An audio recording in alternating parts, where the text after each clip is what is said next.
Welcome, everybody, to New York Got Game Knicks Weekly Live. I'm your host today, Bryan Fonseca. Dexter Henry is not with us today. Unfortunately, we sacrificed him so that the Knicks can end their 4-game losing streak. So he is not with us today. We'll have to explain some things to some people, but he's legitimately actually under the weather. So there's that. Right now we have a lot to discuss as it relates to Knicks world and everything going on, but big win last night against the Clippers. We have a guest joining us from Phoenix Sports All City Network. Stefan Pridgeon-Garner is going to be joining us to break down all things Knicks versus Suns. The Knicks are about to embark on a 4-game road trip, and they have had their road struggles this season so far. But there's a lot to get into. First, before we get into the road trip, let's actually talk a little bit about last night's game before we outline what's ahead. So we have Knicks Clippers from last night, 123-111. Knicks were down at halftime. I know a bunch of y'all got nervous. A bunch of y'all probably were pretty nervous about how the first half was going, but they got it together, put up 72 points in that second half in order to get the victory. Much, much better fourth quarter than what we've been seeing consistently out of this unit for really over a year now. Fourth quarters have been an issue. And in this game, Jalen Brunson has 26 points and is a -6. I know some people who watch this program have pointed out the plus minus to us. I will also, in the very next sentence, point out that Tyler Cole at plus 18. Listen, plus minus is not perfect. But that was an interesting reflection of how that went. But ultimately, the Knicks were able to find some things out, overcoming a 6 for 18 performance for karl-Anthony Towns. I know karl-Anthony Towns is leaving a lot of Knicks fans and a lot of just NBA consumers at large antsy. This is going to be very, very interesting to see how they adapt and move forward on this road trip. But a big win last night after 4 consecutive losses, their first 4-game losing streak in multiple years at this point. And they hadn't had one this season, obviously. So the Knicks are now 24-13 on the season.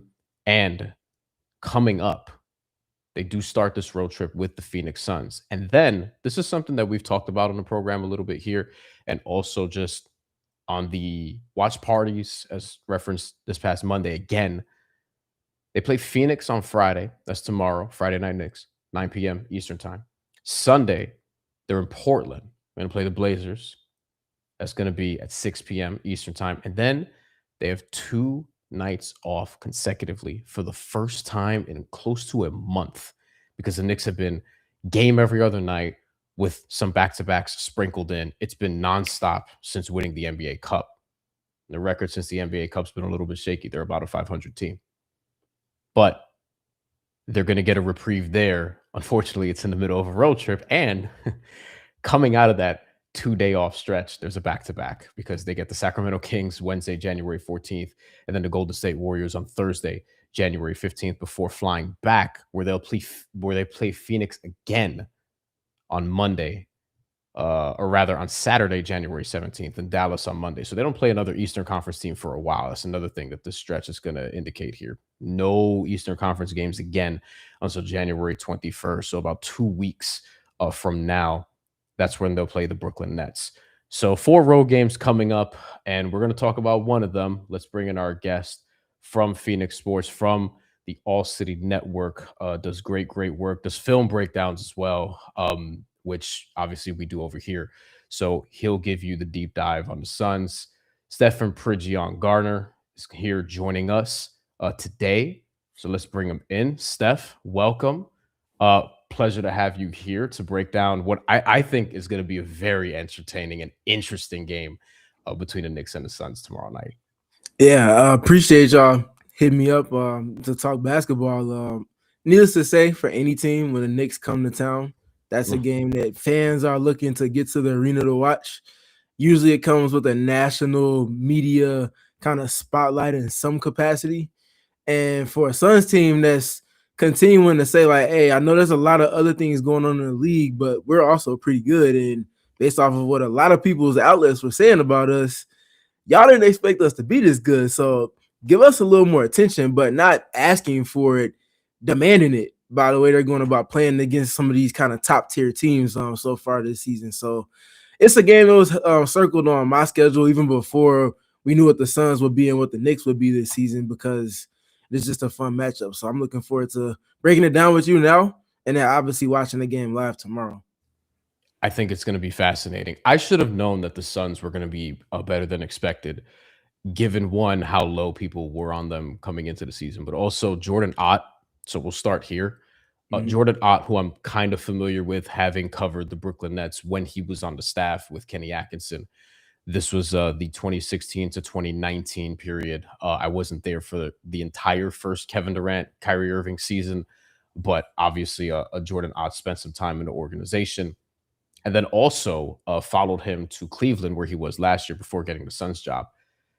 It feels like he really put his imprint on his team in a bunch of different ways. But just before getting into some of the follow ups that I have, just explain to us like, what he's actually doing out there. Why does it feel like he's getting the most out of some of these role players? And why does it feel like the Suns just have this identity now as a team that can compete with anybody on any given night? Yeah, I think there's a selflessness that comes with most new coaches when they get that first opportunity. And I think it's a breath of fresh air because, and most of the time it's warranted, but the older era of coaches come with demands. And it's you have to meet my demands. And with Interesting. Jordan being a first time head coach, it's very clear that preparation is his weapon. He weaponizes the preparedness side of things. It permeates through the rest of the staff as well as to the players on the game. Mhm. But I think for him, if we're starting with just him before looking at what he's doing to the team, I think it's the servant approach to leadership. It's what can I do for you? And I'm a big Nipsey Hussle guy. He has a Same. quote for sure.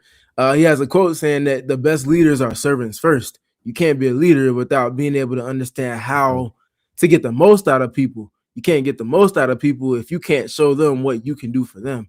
There's kind of dominoes to this. You can't get to one without the right ones falling in succession. And I think that and him being able to communicate to the extent that he's able to leads to him being able to challenge guys. Him being able to challenge guys while also showing them that I can get the most out of you if you're willing to meet me halfway and do these things. I think that means a ton.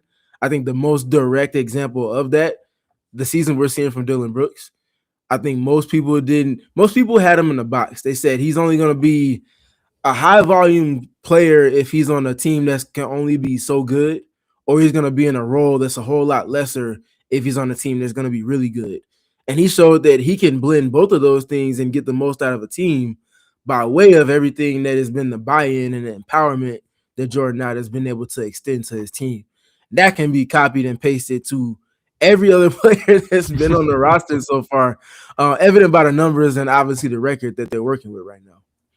They've been one of my favorite teams to watch from afar just because there's a grit there that I didn't expect. For Dylan sure. Brooks obviously has a lot to do with that. It feels like he brought that with him, and he's been that guy really since Oregon, and probably the people who know him and love him would say before that. But Mhm. with Dylan Brooks, he's in fringe all-star conversations where Yep. I'm like, how many international players are we allowed to have? And I'm finding myself like, do they have Devin Booker and Dylan Brooks potentially? I think a Devin Booker maybe at least gets in. Mhm. But even beside from that, Steph, like Colin Gillespie's obviously gotten a lot of attention for his sort of emergence. But it's also to me guys like also Iguodaro and Jamari Bouye, who was a nice college player at the Mhm. mid-major level, who was in the Heat system for a while, who's been on 5 different teams and played a combined, get this people, 19 games combined with those 5 different teams. He's played 19 games with the Suns this season, and he's been very impactful. And it goes on from there. But getting the most out of the role players specifically, like what can I attribute that to with the Colin Gillespies and the Jamari Bouyes and guys like that? Yeah, that's definitely the system and the systematic approach from Jordan, not the buy-in from Devin Booker, starting with him, and then guys like Dylan Brooks and guys like Grayson Allen affords and allows for guys like a Jordan Goodwin, who we haven't mentioned yet, but a Jamari Bouye specific to who you've mentioned right now, to come in and be able to just simply play their game. I don't know if there's been a recent coach that's fostered a system that's allowed guys to play to their strengths Mhm. without guys playing to their strengths getting in the way of what the common goal is. And I feel like that's as simple as I can break it down because Bouye comes in and he's playing his basketball. Jordan Goodwin comes in, he's playing his game. They're playing their game with Devin Booker on the floor, with Dylan Brooks on the floor, with Grayson Allen on the floor. And I think that, again, that just speaks to the role clarity, the buy-in from Jordan, not that you can do what you need to, but we also need you to do some other things in addition to that if we're going to play this way. And that being understood, the clarity within all of that allows for guys like a Jordan Goodwin, like a Jamari Bouye to just come in and be themselves. Oso Ighodaro, no different. They've tweaked his usage, and now he's playing a whole lot more of his game, thinking less and reacting more. And now we're seeing him play some of his best basketball in his professional career too. Why does it seem like this wasn't possible with the previous iteration with Kevin Durant, Bradley Beal, but pre-Jordan Ott? Like, why does it feel like this wasn't possible then? Yeah.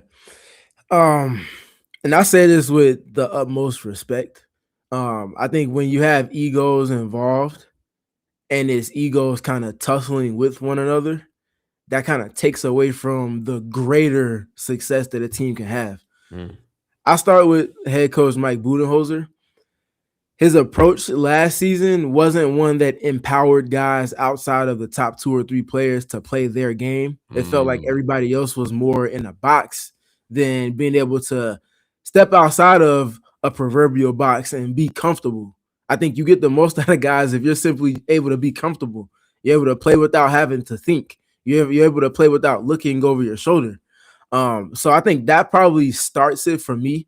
I coming in, like I mentioned, not you have to do this to play. It's you can play your game. I'm going to empower you to do that. And then I'm going to challenge you once that buy-in is understood in our communication.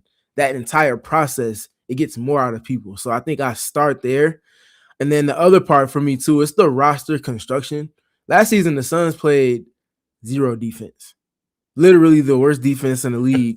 I think they might have been 28th or 29th in rating, but in the half court, they were dead last, and it was not even close. They took nothing away from opponents. They put 0 pressure on the ball. Also couldn't contain the ball. You run one action, you get great shot quality. Rinse and repeat, rinse and repeat. So they had no lineup versatility as well in addition to that, which just kind of doubled and tripled and quadrupled down on the mistakes. Can't defend, you can't win. Even if you do score 118, you give up 120, that's an L. So I think I start there with those things in particular, and I feel like we can bridge the gap through the rest of our conversation with how this team is operating this year. One more before we get to the matchup itself. Trade deadline coming up. Mm-hmm. I do wonder if the Suns, like how frisky are they kind of feeling here, given that. I mean, I wouldn't say the Western Conference is as open as the East. It does feel more open than I think the public would suspect. And I know that Devin Booker and Dylan Brooks and the culture, I would say, that they have now in Phoenix, and I think you would agree with this, they feel like they could compete with these teams that we're putting above them nationally. I would say Denver, OKC, the Spurs, Houston, so on and so forth. They have a big road trip coming up, but trade deadline is not long after that.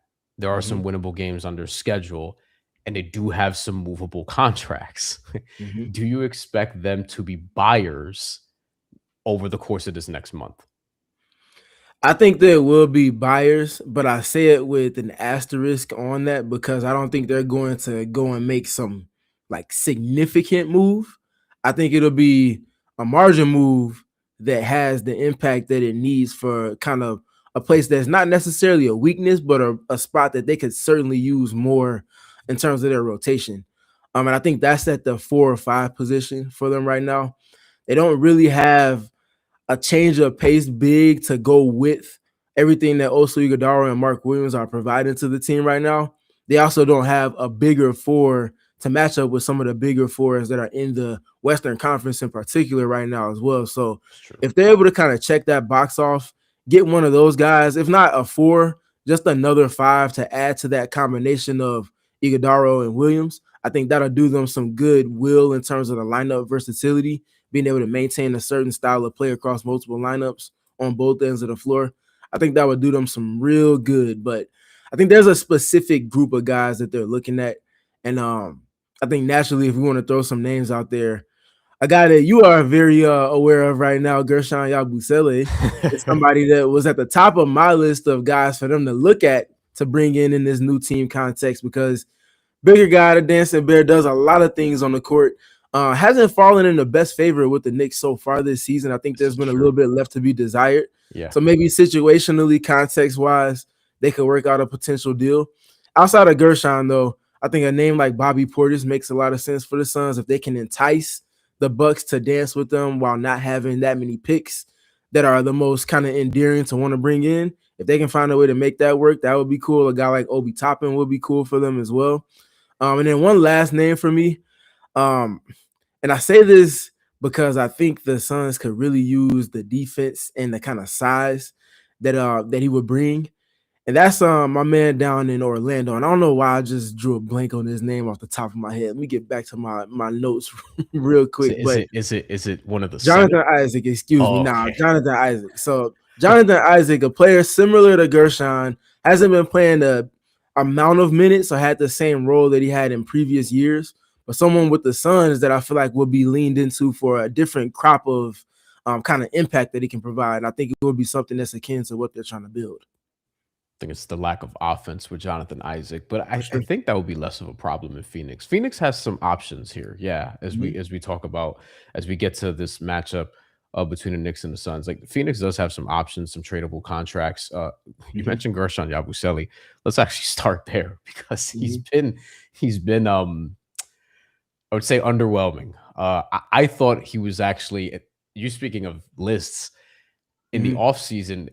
In terms of trying to figure out who should the Knicks target on the taxpayer mid-level exception, he was at the top of the list for me.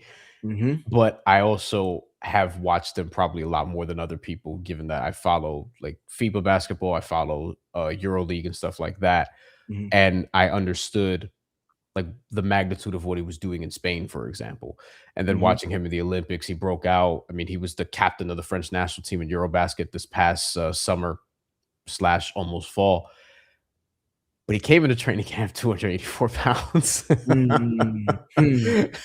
And look, he's thick, you know, 2 C's, but at the same time, he's not somebody who, like, the playing weight is probably more like 265, you know what I mean?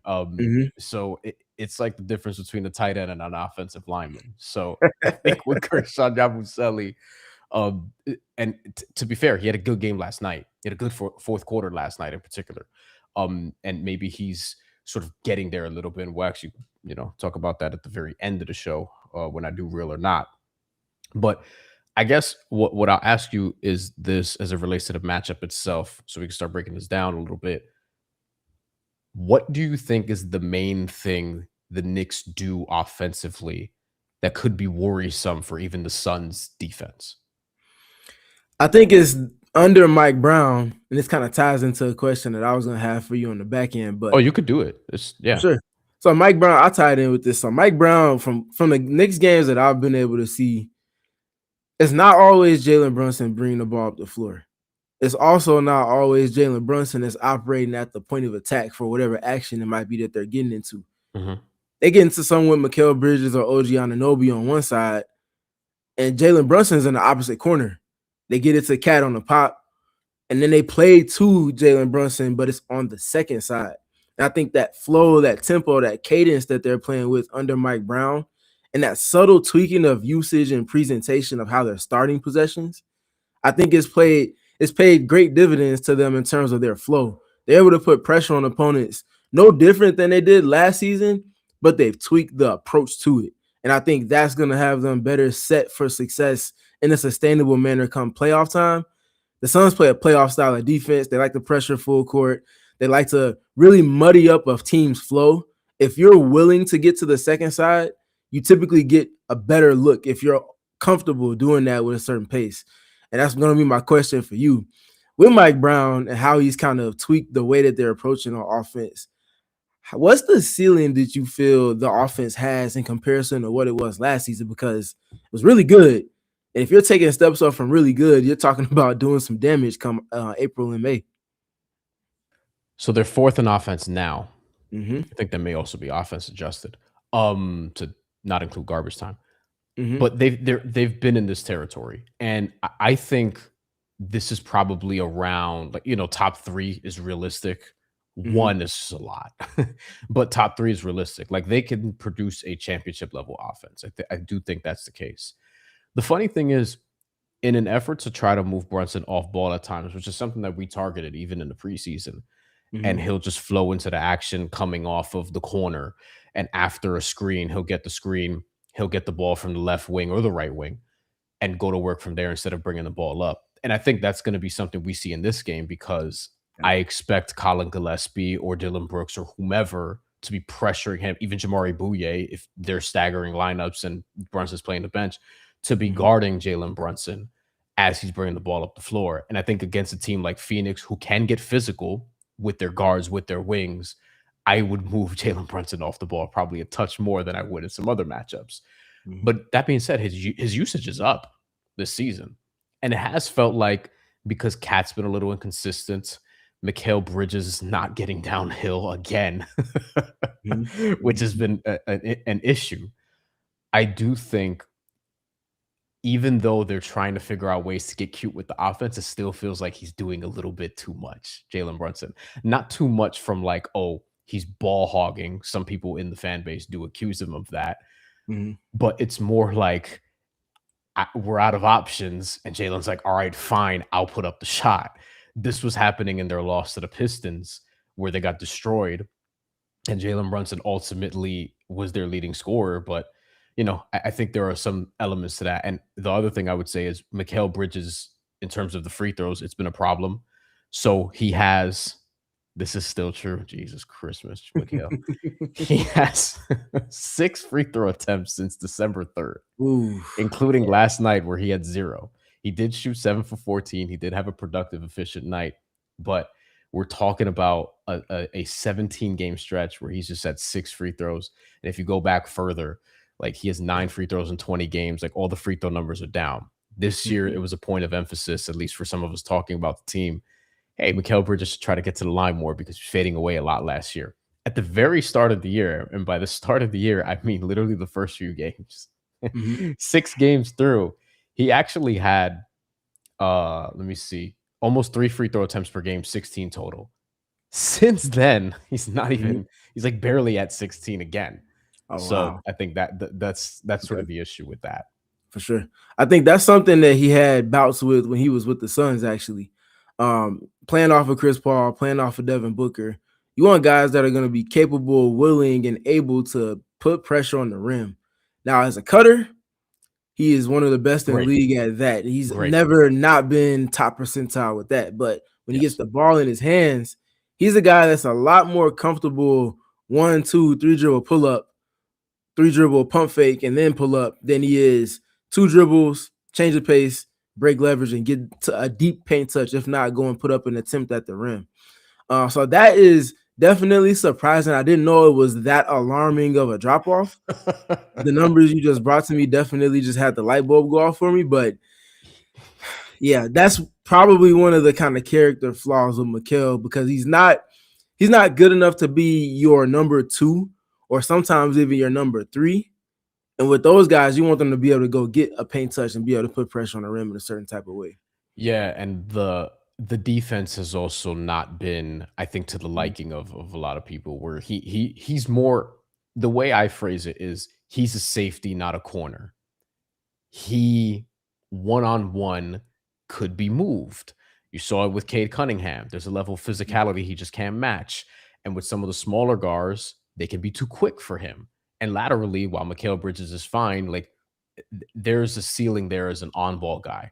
But as a help defender, as someone who can rotate, as someone who can not only cut on offense, but actually cut off the passing lanes and defense, and get active. Like, in the Celtics series and the playoff series, he had a couple signature plays in that game, helping But on the ball, OG Anunoby, Deuce McBride, like that's who's generally, especially Deuce McBride as it pertains to the other guards, that's who's going to like really be the guy you want at the point of attack. Yeah, that's definitely what I've kind of caught on when I'm watching Knicks games. And then obviously Josh Hart, I don't think he's playing in the game tomorrow, but he's another guy He's been that out, yeah. you can just throw on literally on anybody, but especially at the point of attack. And he allows for Mikal in the lineups that Mike Brown wants to use to play to his strengths. I think that part is very important. And I think that's something that the Suns will look to try to undo. Um, Rarely do you hear someone saying that they think Mikal would be a preferred matchup. But again, when you look at the numbers and you watch the games and you see that, okay, if you bring a level of physicality, that's one way for you to kind of neutralize the wingspan and size that he does possess. Get into his chest a little bit, play to the bump fade, hit him a couple times, and then get into whatever your move is going to be. That's something that I think Devin Booker knows better than anybody in the league, considering the amount of time that they've spent together over the years. And it's Dylan Brooks is someone else who's going to get you and hit you in the chest 4 or 5 times before getting to one of those kind of turnaround That's true. fades in the midi. So yeah, I think there's a team that the Suns are a team that could maybe directly exploit some of the inner weaknesses that the Knicks defense has in ways that other teams might not be comfortable doing.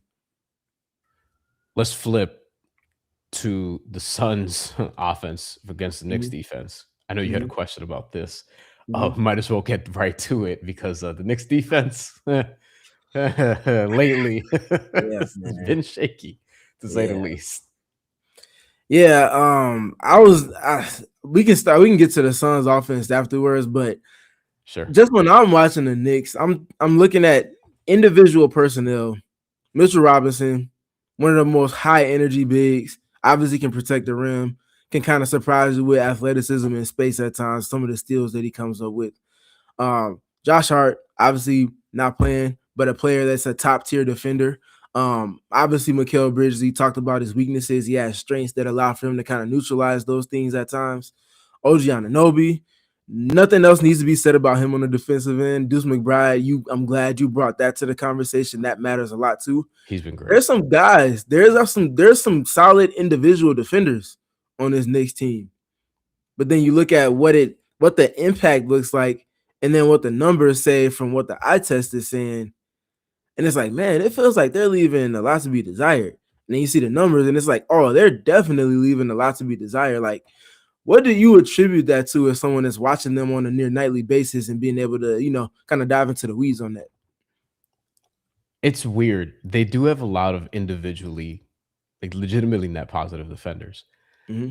The problem is you have two really net negative defenders who are the best two players on your team, Mm-hmm. and you could just attack them and get them Mm-hmm. off of position. This was happening in the Pistons game like way too often, and maybe this is sometimes like plus minus is not everything.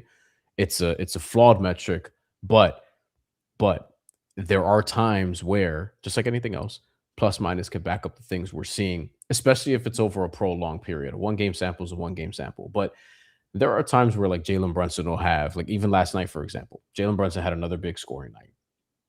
Not big as in like he had 40, but for him, 26 is close to his average. And he Mm-hmm. was efficient. He was 9 for 12 shooting, but he was a -6. Why? Because defensively, Mm-hmm. you can find ways.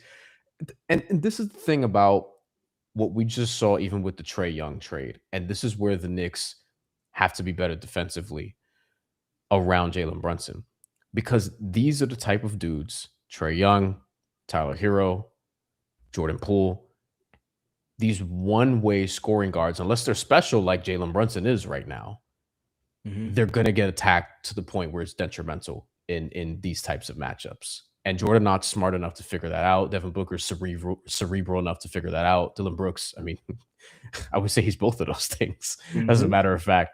Mm-hmm. And at the point of attack, that's where it gets tricky. This is where Deuce McBride is helpful, Josh Hart is helpful, OG Anunoby. OG Anunoby can switch and guard really anyone. He's their best two-way player.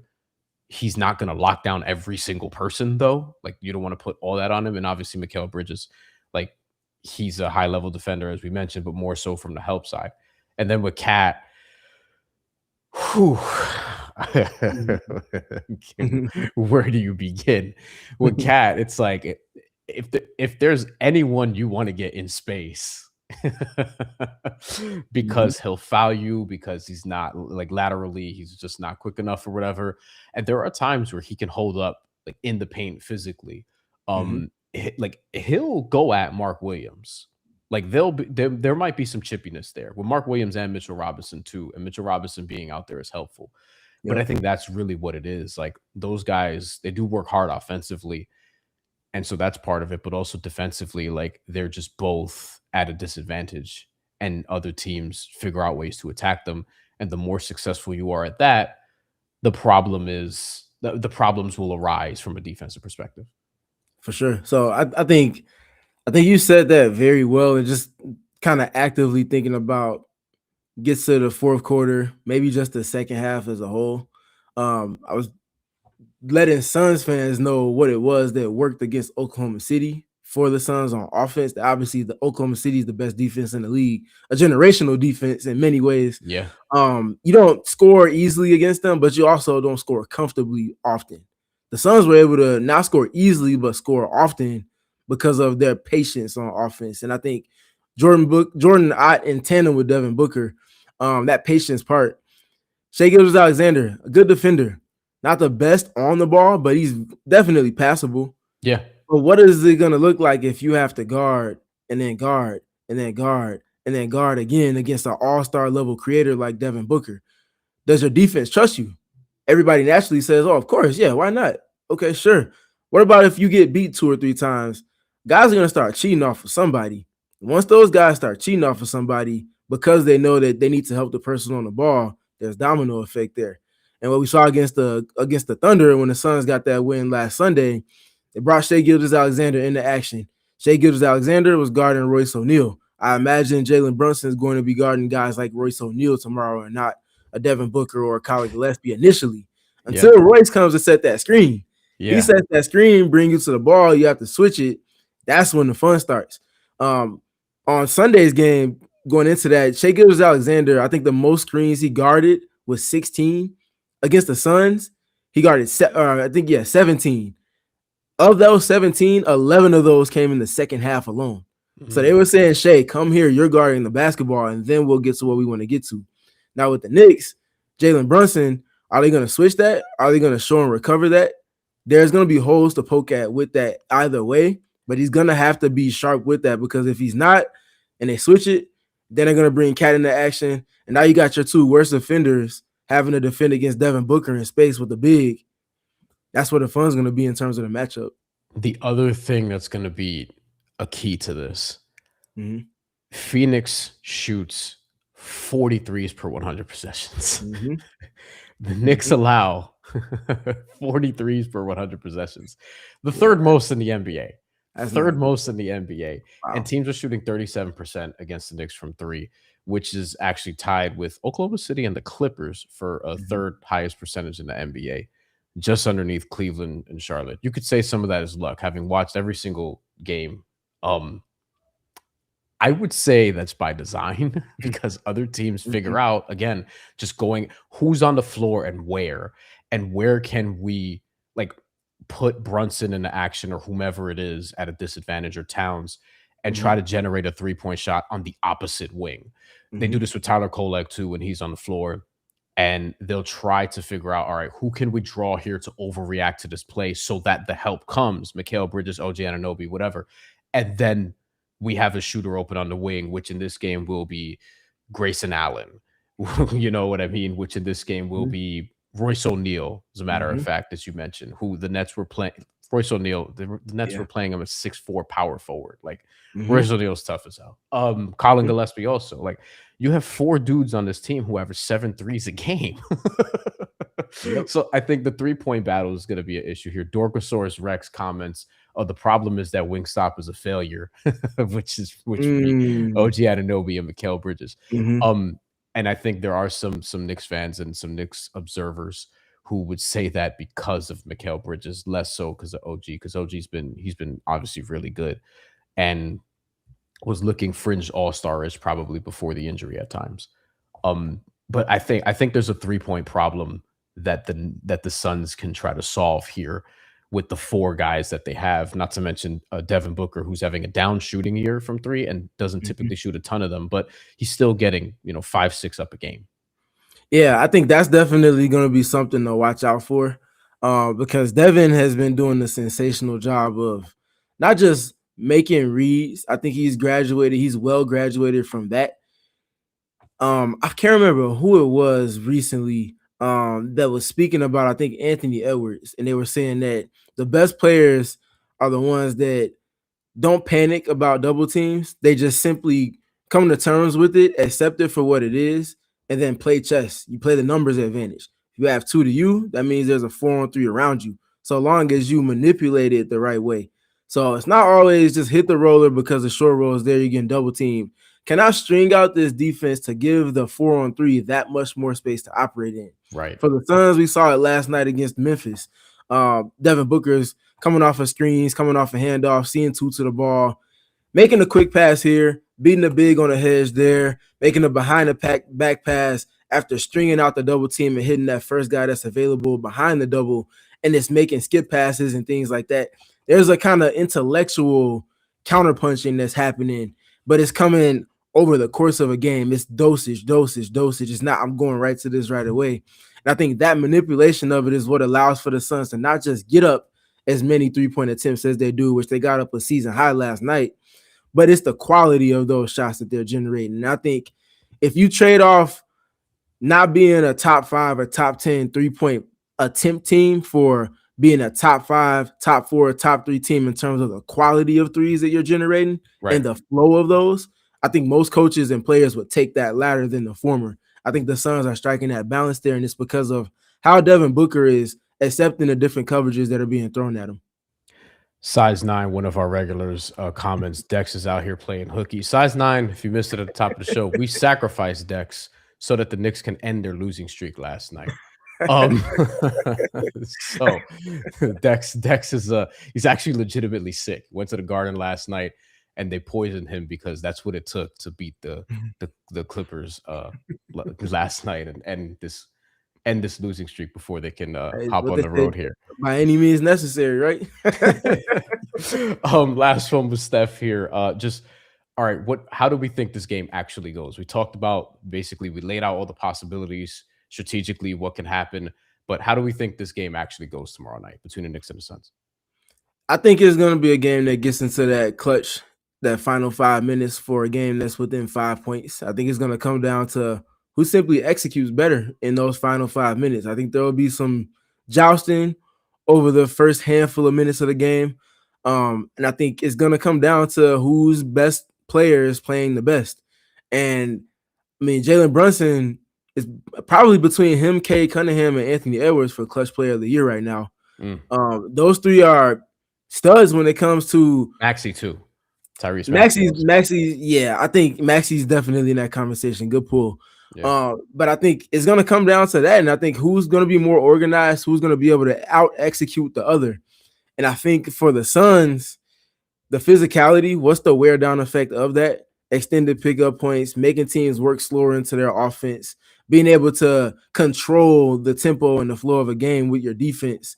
They're top 4 in terms of pickup in the half court, distance pickup, time it takes an opponent to get into their offense. Top 4 in all of those all season long. Does that have an impact on the Knicks, who are comfortable having others initiate and then get into Jalen Brunson? All the Suns containing the basketball. For as good as their defense has been, I think they're 9th or 8th, I think, in defensive rating right now, non-garbage time, and they're like 6th in terms of in the half court. If they're containing the basketball, they take away threes, they control the tempo. If the Knicks are not having one of those tempo games and they're playing a little bit slower, that's playing into the Suns' hands. They also force a lot of turnovers too. So if the Suns can handle those things, play the games on their terms, I think this is a game that they can go and get. But I think it's going to come down to, can you stop Jalen Brunson, and can you make him guard on the other end and execute? The last thing I'll say about this matchup, the Knicks are favored to win by 2.5 points. Mm-hmm. They're 3-9 against the spread as a road favorite this year.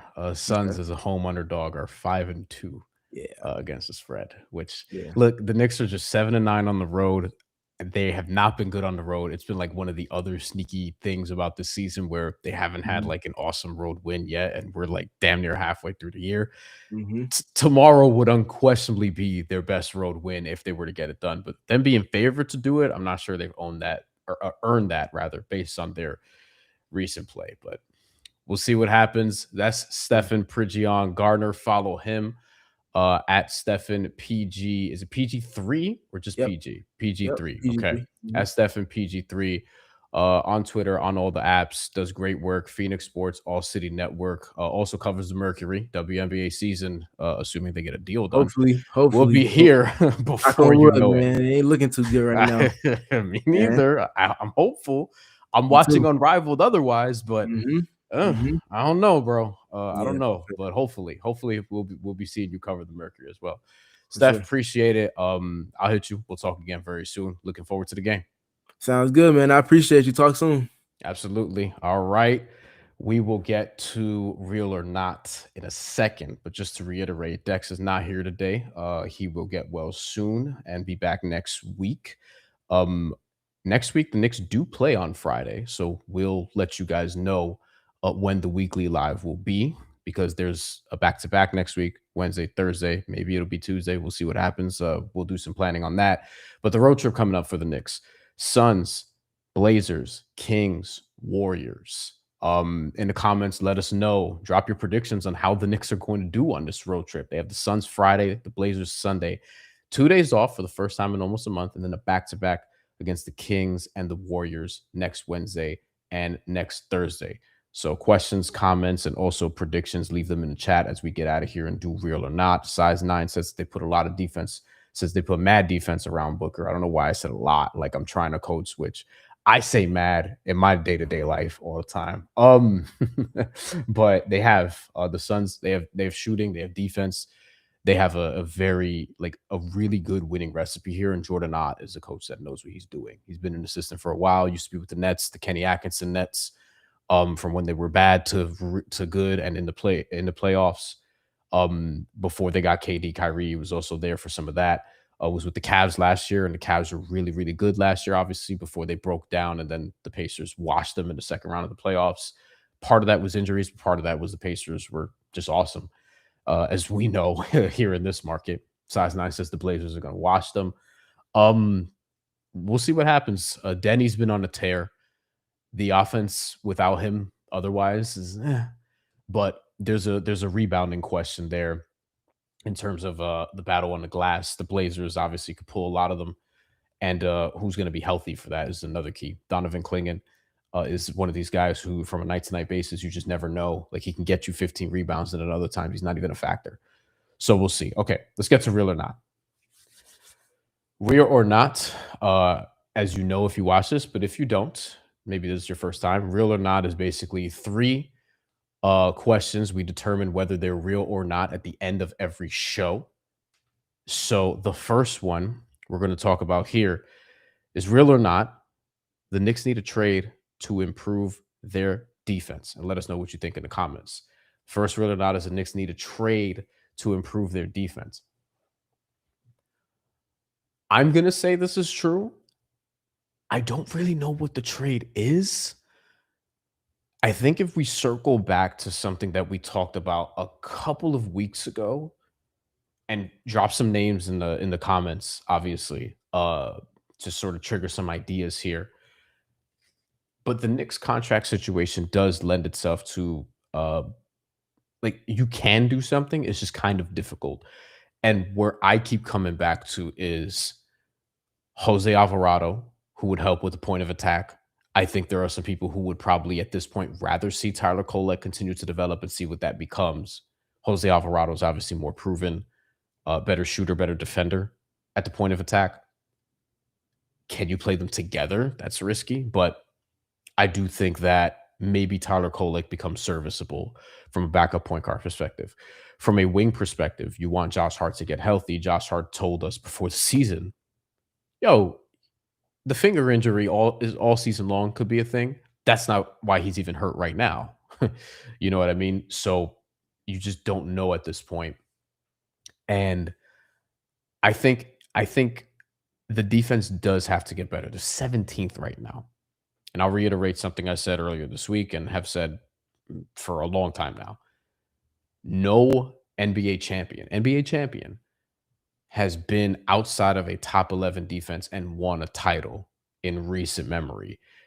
The period that I use was this century, but it actually goes back longer than that. There's only been two defenses who have been exceptions to that rule. One of them, the second three-peat Lakers team, or the second of the Lakers team that three-peated. Could have said that a lot better, but y'all know what I'm saying. In the early 2000s. But they also had Shaquille O'Neal on their roster and a young Kobe Bryant. Shaq was the best player on earth, and Shaq got hurt during the regular season. The other team to be outside the top 11 and win an NBA title were the Denver Nuggets with Nikola Jokic. They also had the best player on earth, Nikola Jokic, and they were in the top 10 for the latter half of the season and figured out some answers. And they were good down the stretch. The Knicks defense, I think, will get a little bit better, and Deuce McBride being back obviously helps, but they're still they still have to figure things out. And some guys like Mikal Bridges, who y'all have targeted especially, probably need to be doing a little bit more. All right. Paul Cordova says they should win 3 on the road trip. The difficult one is going to be Golden State. I think the most difficult one could be tomorrow. Golden State has not been as good as Phoenix this year. And I don't think Portland's a gimme either. Sacramento is actually a spot where I could see it wouldn't surprise me if they decided to rest somebody. They will have 2 days off before that back to back. So maybe you don't need to. But it's the Sacramento Kings. So I would understand it if they go that way. Dorkosaurus Rex says not true that they do need the help. It can help, but it's not a need. Just play the tall, young, athletic players off the bench like Diawara, like Hukporti, like Dadier, McCullough also. Silly to play Kolek, but draw the line at the others. So play more length is the answer. I mean, Diawara of the 4 you mentioned, I think probably has the best ceiling as a defender. Actually, it could be McCullough also. Hukporti, I thought we'd see more of. We haven't. Maybe he's just not giving Mike Brown what he wants on a consistent basis. And I thought, especially when they went double big, that would spark like more minutes for Hukporti. But in totality, while he's appeared in as many games as he did last year already, even 25, like the minutes do feel sporadic. Even last night, for an example, he just played 1 minute. Dorkosaurus says Jose Alvarado is nuts. We're already the shortest team in the league. And Jose averages 15% from the field in the playoffs. I'm mentioning that because that's already been, I wouldn't even say rumored, I'd say reported that there's been, some poking around there just to see. He would help at the point of attack. And I think this is a way better fit for him than New Orleans. Is he solving every problem that you have? No. I think it could help, but I also think if you said, hey, Tyler Kolek should just develop, I think that's fine too. That makes sense. Greg says, Greg, our resident Jalen Brunson hater and Tyler Kolek apologist, welcome. And Ball Hog moved the ball and got his teammates involved, and we won. Go figure. Greg, you're gonna love this. Jalen Brunson was a -6, and Tyler Kolek was +18 last night. Plus minus is stupid sometimes, but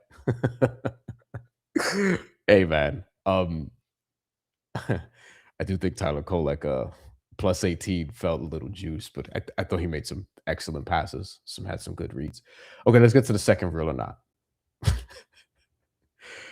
Real or not, I have a feeling more of you guys are gonna say no, but it's worth the question. Real or not, number 2. It's time to trust Guerschon Yabusele. Yes or no? Real or not? I've kind of taken the L on Guerschon Yabusele already relative to what I thought he could do. Not that I thought he was going to be like amazing in terms of saving the season or anything, but I thought he'd be a regular rotation player, a helpful, functional role player, 9th or 10th man. He hasn't earned that. It looked like he was going to, like the hope was that he can be that. And Conditioning, question mark. Um, the shooting, eh, you know, um, but better lately.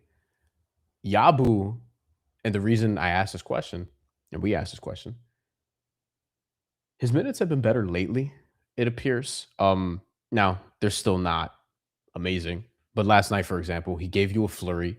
Um, he made a couple threes, the only 3-pointers he attempted. He finally had the three that I've been waiting for because I told Dex in the preseason, not in the preseason, in the off season, that he's one of these dudes who like you could just he can make the corner three to make the Garden crowd go crazy in the fourth quarter late in the game as you're building a lead. He literally did that yesterday. He did that. Um, but I need to see more consistency.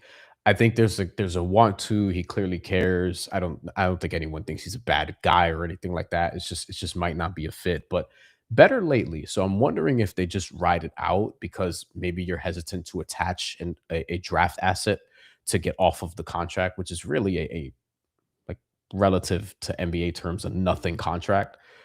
He's on a taxpayer mid-level exception. He has a player option next year for 5.7, 5.8 million. But would you rather see some of the younger guys, the Diawaras, McCullers, the Huckporties, Trey Jameson, as size 9 mentions? Like, would you just rather see some of the other guys try to learn on the fly instead of what Guerschon Yabusele provides at this point? I think there's a real question there. To me, is it time to trust him? I say yes from the standpoint of see what you have for a couple more weeks, as now we're in trade season. Trey Young just got moved. That's the market setter for some teams, maybe. But the trade deadline's in a month. So I think, yeah, play Guerschon Yabusele now, see what you have. And if it doesn't work, it doesn't work. Like if this isn't the start of if this isn't the start of something, his recent play and really last night, it can this be a catalyst of something, then okay, maybe it's worth seeing it through. But I think play him on the road trip, play him a little bit after. But if it's just bad, then no, you can kick the experiment. Dorkosaurus Rex says, never seen a clearer example of the double standard Knicks fans have for veterans versus young players. We don't have time to develop our quote unquote steal of the draft, but we spent minutes to develop Yabu. Who's the steal? You mean Diawara as a steal of the draft, or is this one of the guys from the 2024 class? Um, he also says Yabu's learning on the fly. Why do we have to give 80 minutes to Yabusele to development? We know what we have is not good. He's stealing minutes from young players and lowering the Knicks ceiling. Yeah. And size 9 says he likes Yabu. Yeah, I can see both sides of it. I kind of think Mike Brown's going to see this through a little bit longer, but there's a case of playing the young guys. The only thing you worry about is like, can the young guys be ready for the playoffs? But you don't know that until you just kind of find out, throw them into these situations. Dorkosaurus says 35 games isn't enough. He stinks offensively and defensively. I mean, I think it's stunk less lately, but I think your point isn't unfair. Like, that's why this is worth talking about. Diawara, of all the real young guys, Diawara is the one who I'm the most curious about. There seems to be a lot of juice there. And weeks ago, I was saying we should see what McCullough has. Like, play McCullough more. And now with Josh Hart out, they have, and I'm intrigued. I think he's a guy you can try to keep in your system for at least another year, see where it goes. Diawara, I think there's some tools there that are very interesting and could be conducive to winning if you see it through. Okay, last real or not. Last real or not is Deuce McBride should start when Josh Hart is back. Now, think about this. I'm not saying he needs to start over Josh Hart. But do y'all think Deuce McBride should start when Josh Hart is back? Whether he stays in the starting lineup, whether it's at the expense of Josh Hart, or whether it's at the expense of somebody else, if you want to get a little more creative with the lineup. Real or not? A lot of the best Knicks lineups, in terms of the lineup data, in terms of what you just see on a night-to-night basis, Deuce McBride is in a lot of these super productive lineups. Deuce McBride has the best net plus minus per 100 possessions, on off numbers, and a lot of the best lineups will just have Deuce McBride in them because he's a very good complementary basketball player. If you're a ball handler, he can be your wing shooter, release valve shooter. He can do a lot of things to just help you, give you a target. Like he'd be a great, to use a football analogy, he'd be a great like just slot receiver. You know what I mean? Like, oh, he's reliable. I know I can throw at him. He's going to catch the ball. Give me a first down. Give me 11 yards. Good. Like I know what I'm getting from that perspective. If you're a big, he's also somebody you can kick it to in the corner and the wing. He's going to move. It feels like he's going to be in the right place at the right time very often. Deuce McBride. And then from a defensive perspective, point of attack defender, you can maybe trust him on some of the bigger guys, but not too many of them. Not the ones who are very physical, but he can hold up obviously defensively and is one of your best point of attack guys defensively. Mike Brown would certainly say that because he talks up his defense and has talked up his defense a good amount. Deuce as a starter, I think some people may worry about, okay, is the impact going to translate if he's always playing the starters instead of often playing the bench and maybe staggering? But the way he just helps, I'd consider it. And then if Josh Hart comes back soon, then you have to ask yourself, okay, what would you rather have? And then what I would ask the room is, Mikal Bridges, 6-man question mark? Mikal Bridges is actually in a lot of their good lineups too, but is that because it just plays often with the best players because of who he shares the floor with and him being a starter? And I do wonder because Mike Brown has shown a willingness to be experimental.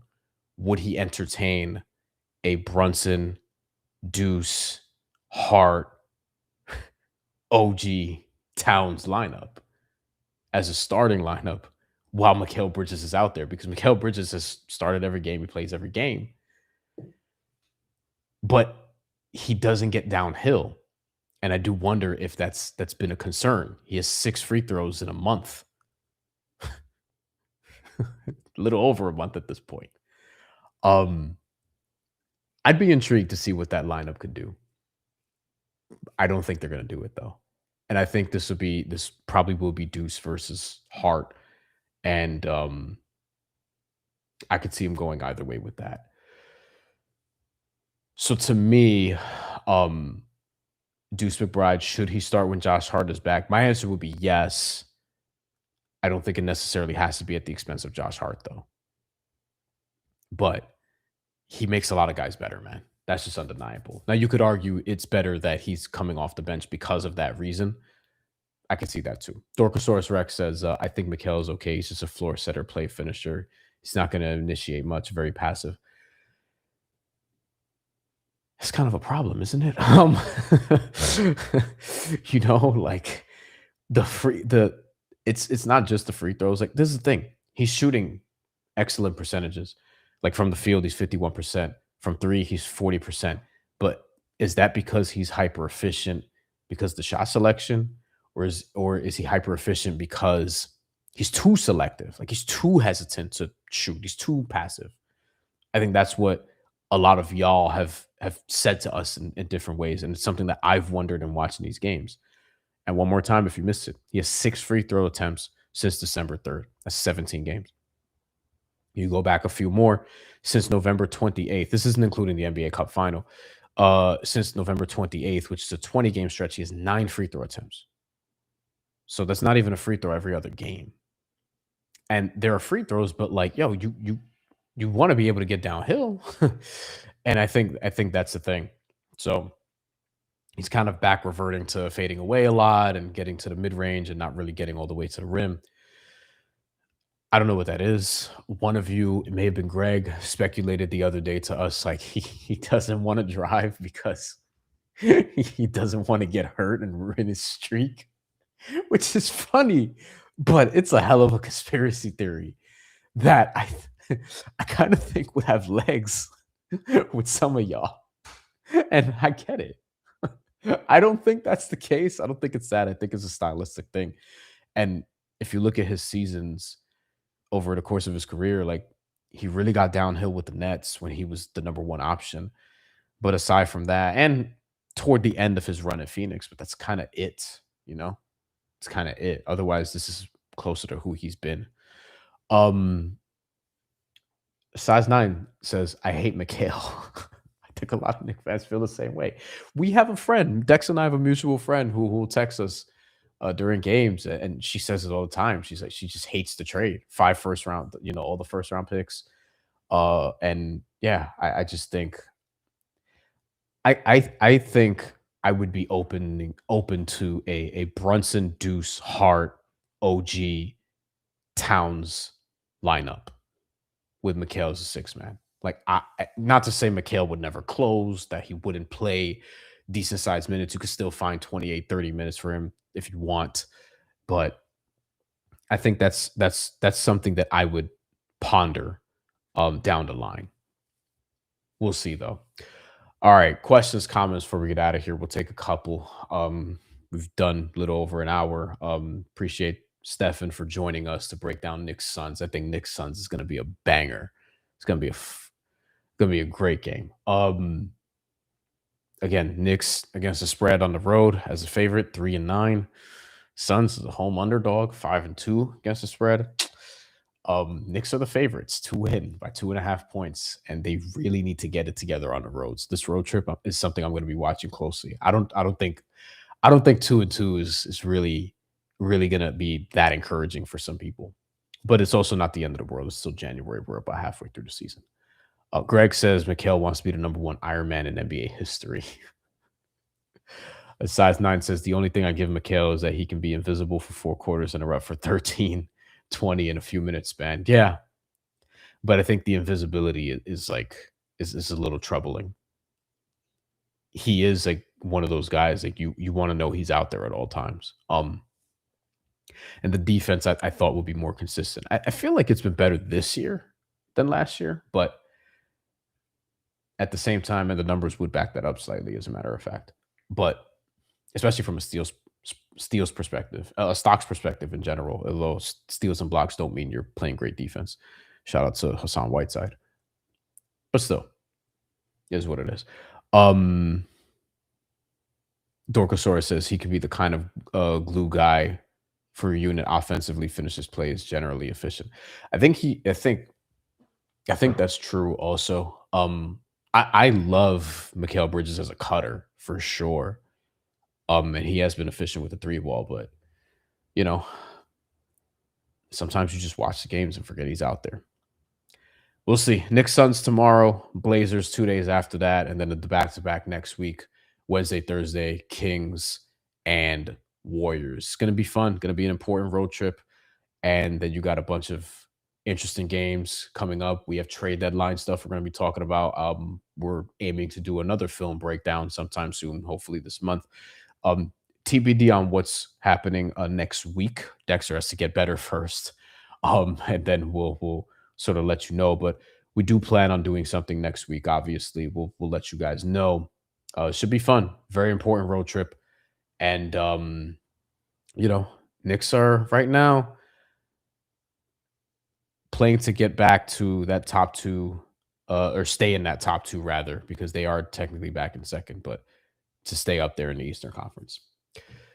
Thank y'all for joining us. Shout out to producer Tommy Cohen for being on with us and the whole crew. We have a great crew here working late nights. Appreciate y'all for watching.